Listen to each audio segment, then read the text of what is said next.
This step must be executed with great care.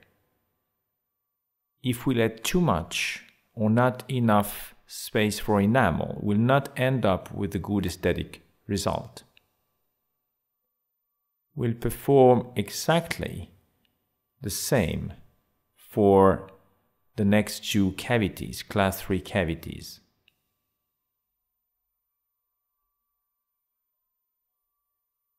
Since they are relatively small restorations, we must work with relatively small instruments and also the microbrush to adapt the material perfectly to the cavity margins.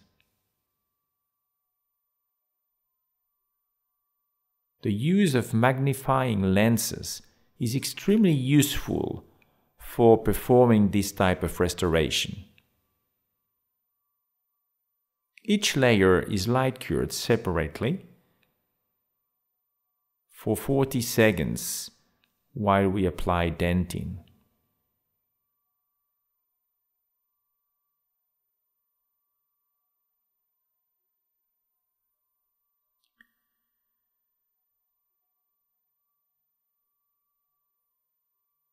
We must be sure that we maintain the space in between the two teeth for further application of the matrix.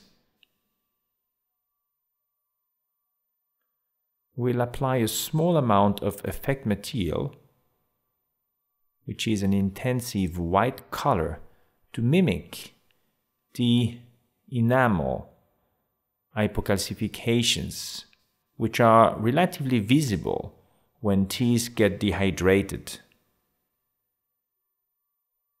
This will enhance the natural appearance of the restoration.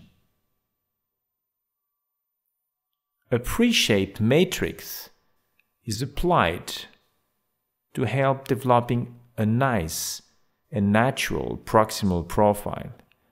The matrix is stabilized, of course, with interdental wedges.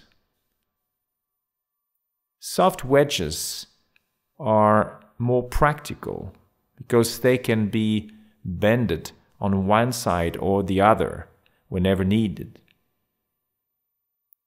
Since we follow the natural layering concept, the next increment is logically enamel. We try to shape the material as well as we can with our hand instruments, and also with the use of the matrix. We only use two basic layers to restore anterior teeth: dentin and enamel, with possibly some effect materials, what you have seen in the previous sequence. We hold the matrix with the plier, and also we push at the same time the matrix against the neighboring tooth in order to get a good proximal contact. We let the composite flowing over the cavity margins before we light cure this layer for 10 seconds. We often need to add some more increments to complete the shape of the tooth. Go on with the surface of the mesial cavity. The wedge has been moved to the mesial interproximal space. We push the material towards the lingual margins so that we can cover the whole dentin and close the margins, buccal and lingual, in one single step.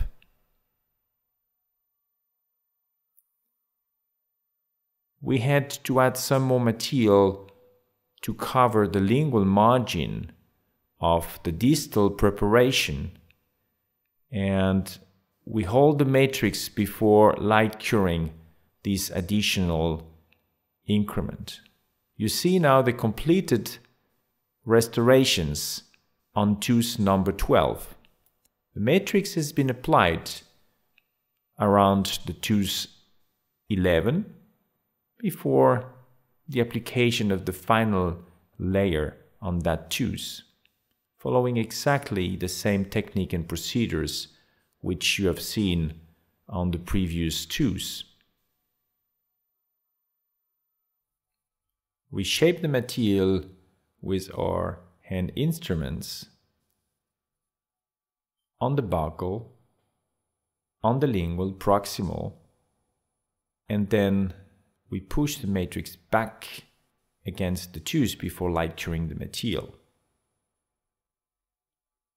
We have completed the filling of the 3 proximal cavities on tooth number 12 and 11, and we can start with the polishing. This is the last but a very important step, because we need to shape the restorations and give them a correct micromorphology on the surface.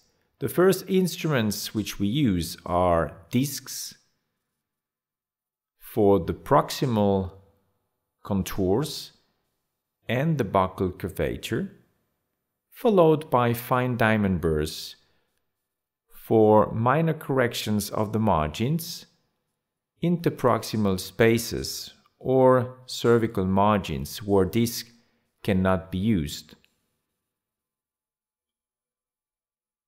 We walk with us water spray so that we can keep control of our instruments, either on the margins or whenever developing fine anatomical details.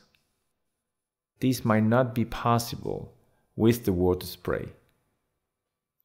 We still smooth the proximal margins with a finishing strip before applying some bonding resin all over the margins to fill existing micro bubbles or defects.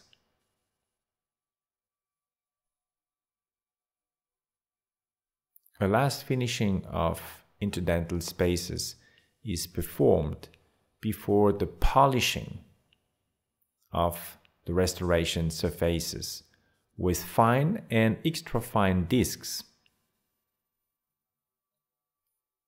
The last steps before removing the rubber dam is the adjustment of the lingual restoration anatomy.